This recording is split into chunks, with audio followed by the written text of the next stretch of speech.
There are certain developments in world politics that affect not only the country where they occur, but also deeply influence global power balances.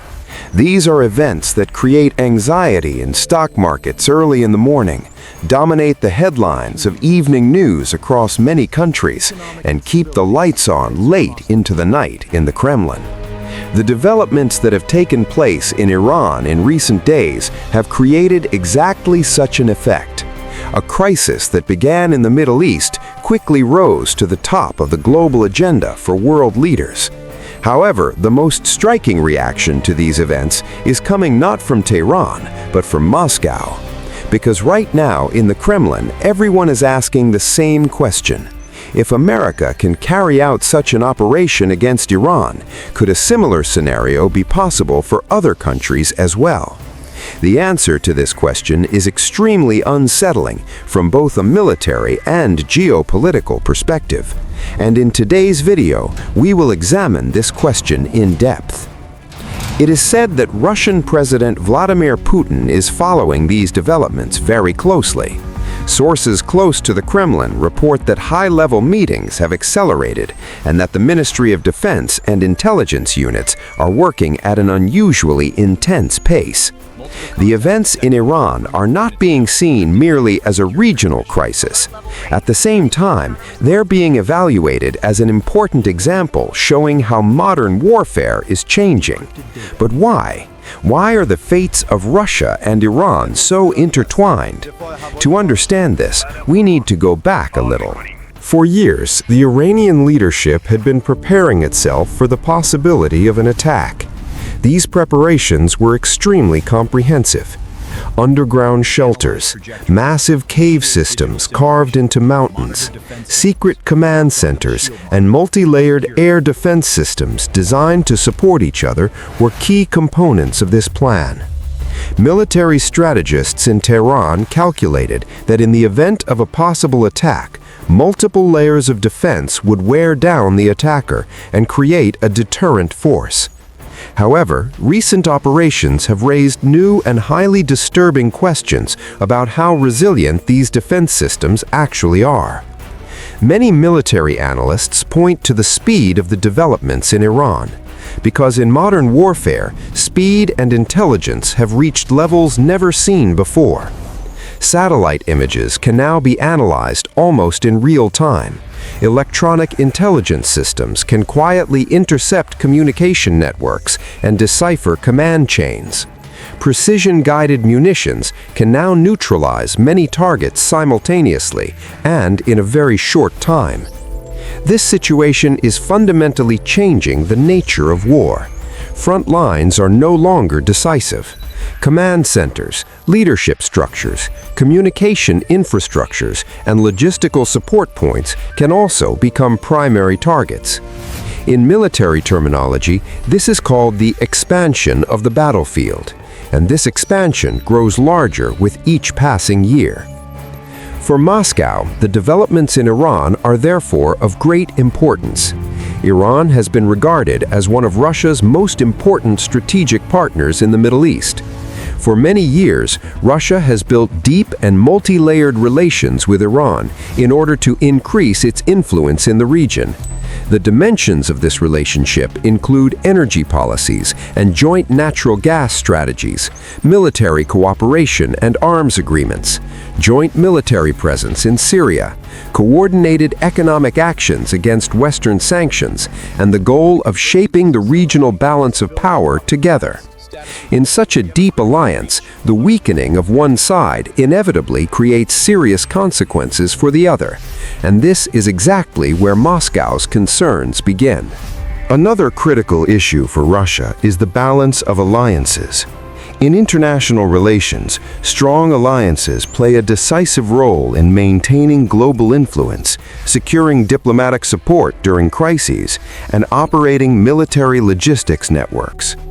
In recent years, Russia has attempted to maintain this balance by building close relations with Iran, Syria, and some countries in Africa and Latin America. This network, formed against Western sanctions, functioned as both an economic and strategic insurance policy for Moscow. However, recent developments dramatically reveal how fragile these alliances can be.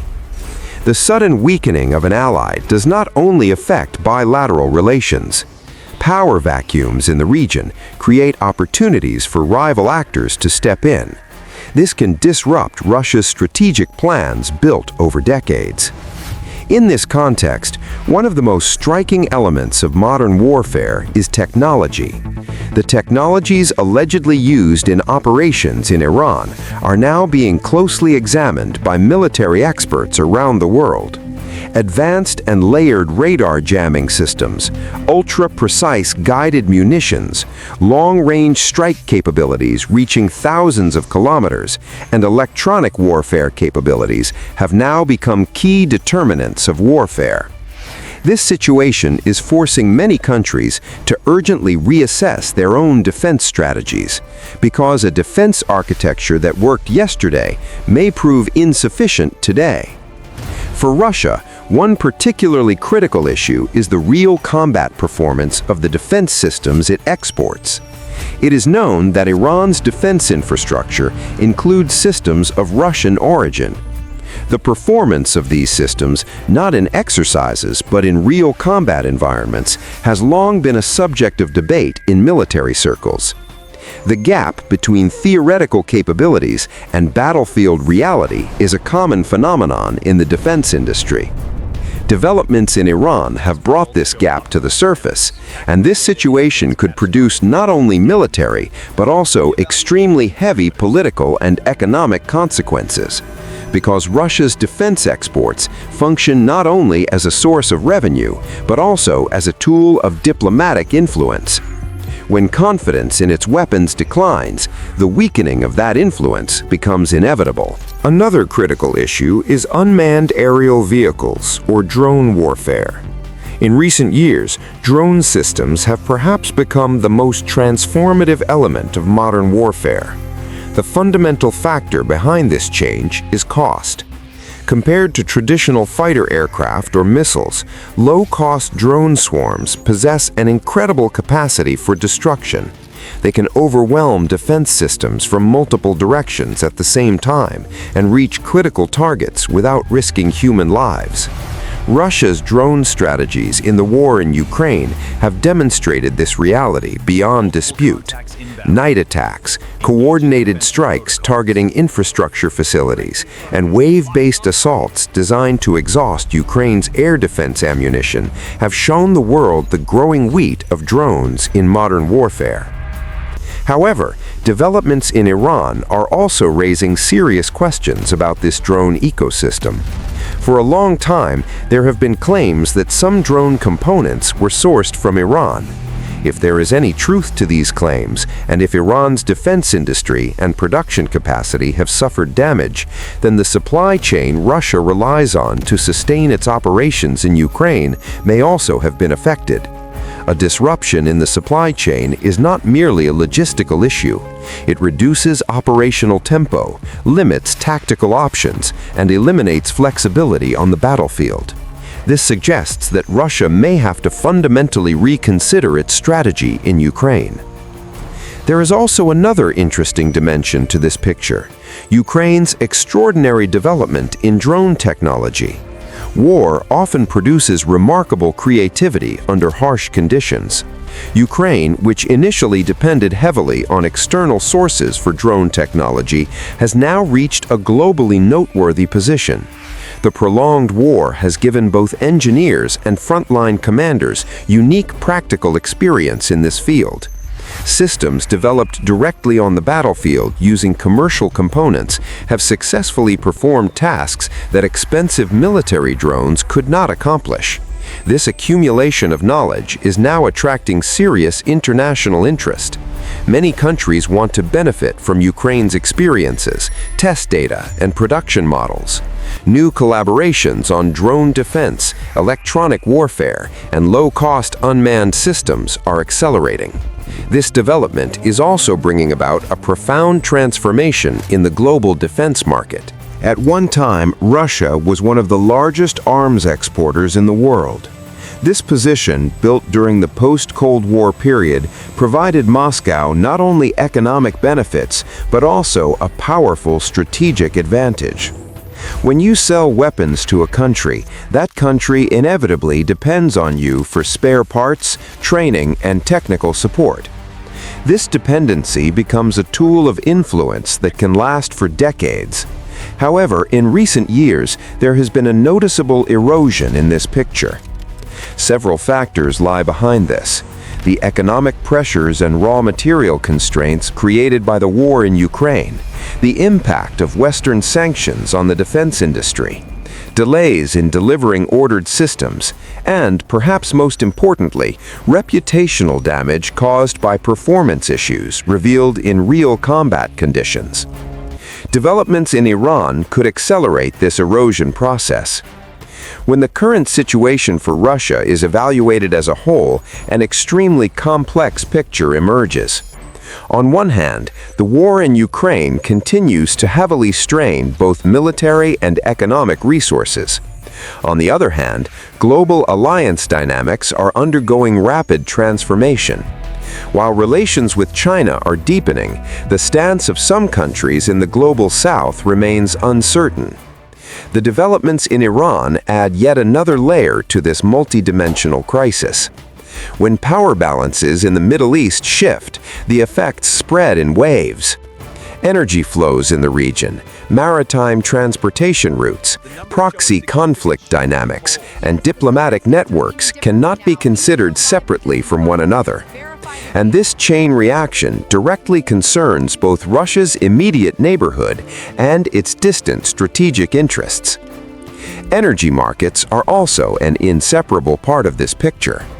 Historically, crises in the Middle East have caused sudden and sharp fluctuations in oil prices. In the short term, such fluctuations may create unexpected revenue increases for some producer countries.